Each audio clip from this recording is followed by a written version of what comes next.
And I'm going to talk about the case of the Cuban5, who are 5 political prisoners being held in the United States. Gerardo Hernandez, Ramon Labanino, Rene Gonzalez, Fernando Gonzalez, and Antonio Guerrero. If we go back to Cuba and what Cuba was before the triumph of the revolution in 1959, it was basically a playground for the United States government.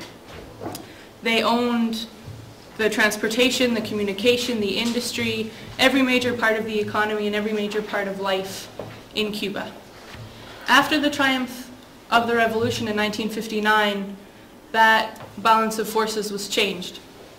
And the people of Cuba nationalized all the US industries, and they took Cuba back for themselves and started to organize in self-determination and organize the society that they wanted. And basically retook control of Cuba and of their land. And since the triumph of the revolution in 1959, the United States has backed a consistent campaign of terrorism against the people of Cuba, which includes the 1976 bombing of a Cuban civilian airliner that killed all 72 people on board, the bombing of hotels in Havana in an attempt to destroy the tourism industry, which is a huge part of the Cuban economy, the poisoning of livestock and water supplies, the introduction of diseases like dengue fever, which killed hundreds of Cuban children. All of these acts of terrorism that have killed in total over 3,500 Cuban people since the triumph of the revolution in 1959, so over the last 50 years. And it was because of this history of terrorism against Cuba, US-sponsored terrorism against Cuba, that these 5 men were sent to the United States, to Miami, to investigate organizations like Alpha 66 and Brothers to the Rescue, who had openly claimed responsibility for these crimes of humanity, these crimes against the people of Cuba. And so they went to infiltrate these organizations and to gather information in an attempt to try and stop further attacks against the Cuban people, in an attempt to try and save the lives of their people. And they gathered hundreds of pages of documentation of evidence exposing these organizations of what they had done and what they were planning to do to the people of Cuba. And they handed it over to the FBI and the US government saying, this is what these organizations are doing, they're working in your borders, you have to do something to stop them, they're killing our people. And within weeks, the US government turned around, they arrested these 5 men, they threw them in solitary confinement for 17 months, which is illegal under international law.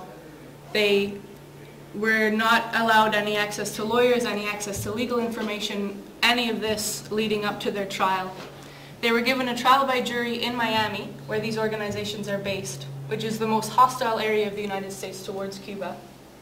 And they were charged with conspiracy to commit espionage and conspiracy to commit murder. And the US government originally tried to charge them with espionage and with murder, but they weren't able to produce a single piece of evidence that proved that these men actually committed these crimes. And so they withdrew the charges and they reintroduced the charges of conspiracy to commit, which means that maybe sometime in the future they might think about committing espionage or these crimes, so-called crimes. And they've been in prison for over 11 years now, and they're serving sentences that range from 15 years to 2 life sentences plus 15 years. And it was the longest running case in US history. I want to also point out the case of Luis Posada Carriles, who is a self-confessed terrorist in Cuba. He was responsible for orchestrating the bombing of the airliner that I talked about, of terrorist attacks in El Salvador, in Panama, in Venezuela, all of these places across Latin America against the social movements that were taking place. And he now walks freely in the streets of Miami. They've named a street after him in Miami, while these 5 men are sitting in prison. I also want to talk about why these 5 men are so important for Latin America and the Latin American solidarity movement. These 5 men represent the struggle of the people of Latin America against US imperialism, against US intervention and domination of their land, the exploitation of their resources, which the people of Latin America have fought against for years and years. And we see these social movements rising across Latin America. And the United States has, because of this, has increased its attack against Latin America. And even if we look over the last, 40 or 50 years, we see the almost 50-year blockade against the people of Cuba, the coup d'etat in Chile, the wars in El Salvador and Nicaragua, the coup against Chavez in Venezuela, most recently the coup in Honduras, the 7 US military bases in Colombia, the proposed military bases in Panama, this new escalation of attack that the US is carrying out against the people of Latin America and against these social movements. And the Cuban5, in one point, are a symbol of the struggle of the people of Latin America and of the struggle against US domination in their lands. And I think what is also important about the Cuban5 is that they're not just considered heroes, or people aren't just struggling for their freedom because they investigated terrorism. But because after all of this, being in prison for 11 years, after all of the abuse from the US government, they continue to fight and they continue to struggle. And they continue to hold up that sentiment of resistance that exists within Cuba and the Cuban Revolution and within Latin America. And that's why I think these 5 men are so important in this struggle against US imperialism and against US domination. And fighting for the Cuban5 is not just fighting for these 5 men, it's not just fighting for Cuba, but for oppressed people across Latin America and around the world who every day are struggling and resisting and fighting against the biggest imperialist power in the world, the United States.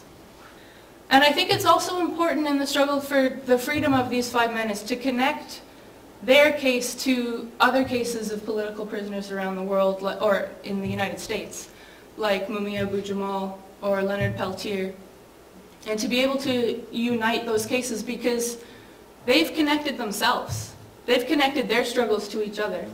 The Mumia Abu-Jamal has written about the Cuban5. The Cuban5 have written letters of support and solidarity to Leonard Peltier. Leonard Peltier has written a poem about the Cuban5.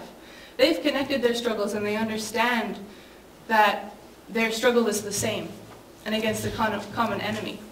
And I think here we have to connect ourselves and our organizations and our actions and unite as well to fight for the freedom of the Cuban5 and of Mumia Abu-Jamal and Leonard Peltier and all political prisoners in the United States.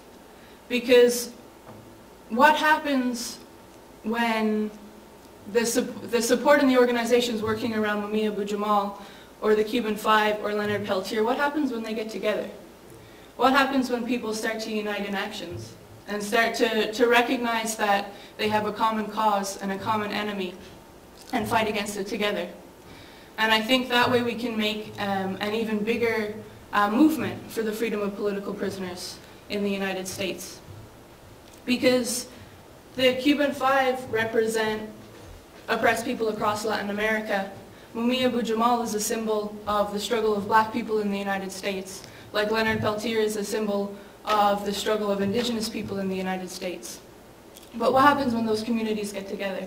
What happens when those people join forces and fight as a united combat team for their rights and for the freedom of these heroes, people who have sacrificed their lives for their struggle? And I think one advantage, though, that the case of the Cuban5 has is that it internationalizes the struggle for the freedom of political prisoners in the United States. Because while Mumia Abu-Jamal and Leonard Peltier, as examples, are domestic issues, the Cuban5 is an international issue.